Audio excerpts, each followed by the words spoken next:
एवं सभा में उपस्थित सभी गणमान्य जनों को मेरा प्रणाम। जिस विधानसभा को आचार्य नरेंद्र देव, पंडित गोविंद वल्लभ पंत और चौधरी चरण सिंह जैसे नायकों ने सुशोभित किया, उस देश की सबसे बड़ी विधानसभा को मेरा सादर प्रणाम। मेरा नाम अर्जुन है, कक्षा 12वीं का छात्र हूं। संविधान के 75 वर्षों की यात्रा पर बोलने हेतु तीर्थों के तीर्थराज प्रयाग से आपके समक्ष उपस्थित हूं। यूनिवर्सिटी ऑफ शिकागो के प्रोफेसर टॉम गिन्सबर्ग ने 1789 के बाद लिखे गए 190 संविधानों का अध्ययन किया और पाया कि इन संविधानों का औसत जीवन मात्र 17 वर्ष है। परंतु भारत का संविधान भारत के उत्कृष्ट मानवीय उपादानों का प्रतिनिधित्व करते हुए 75 वर्षों बाद भी आज दृढ़ता के साथ विद्यमान है। यह इसलिए भी क्योंकि भारत का संविधान मात्र 2 वर्ष 11 महीनों के विमर्श से तैयार हुआ एक दस्तावेज नहीं, अपितु 200 वर्षों की सतत साधना से परिणित नवनीत है।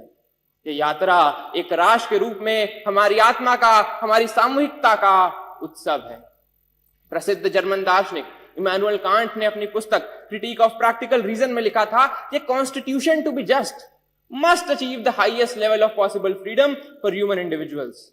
कांट की इसी वैचारिकता को अपनी समस्त समग्रता में समेटने का काम संविधान ने किया और एक समावेशी लोकतंत्र संजोया।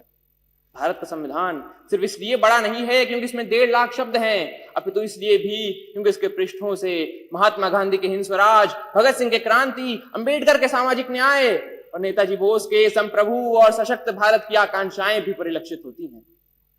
संविधान की यात्रा सरल नहीं रही है। अगर इसने 24 अप्रैल 1973 को केशवानंद भारती निर्णय के रूप में रक्षा का प्रयास देखा तो 1975 में आपातकाल के रूप में प्रहार भी देखा।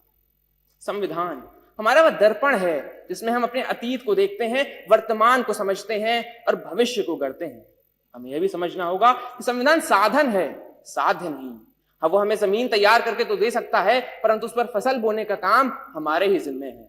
ऐसे में हमें समझना होगा कि हमें एक ऐसे राष्ट्र का निर्माण करना है जिसके 6 स्तंभ हों: समता, समृद्धि, समन्वय, संस्कृति, सेवा और समर्पण। एक ऐसा भारत जहां हर व्यक्ति कह सके मैं भारत हूं और भारत मुझ में। जहां विश्व में तमाम जगह संवैधानिक मूल्यों के लिए, मताधिकार के लिए आंदोलन देखे गए, वहीं भारत में सहजता से प्राप्त मताधिकार एवं मौलिक अधिकारों ने शक्ति का संचार किया। हमारा ये कर्तव्य है कि हम एक ऐसे राष्ट्र का निर्माण करें जिसमें हर हाथ को अवसर मिले, हर सपने को ऊंचाई मिले और उसे पूरे करने का नैतिक साहस मिले। अंत में इतना ही कि हमने तहरीर की है कागजों पर सदियों की बातें, हमने तहरीर की है कागजों पर सदियों की बातें, संविधान यूं ही नहीं, हर लफ्ज में एक कौम की सांसें। धन्यवाद।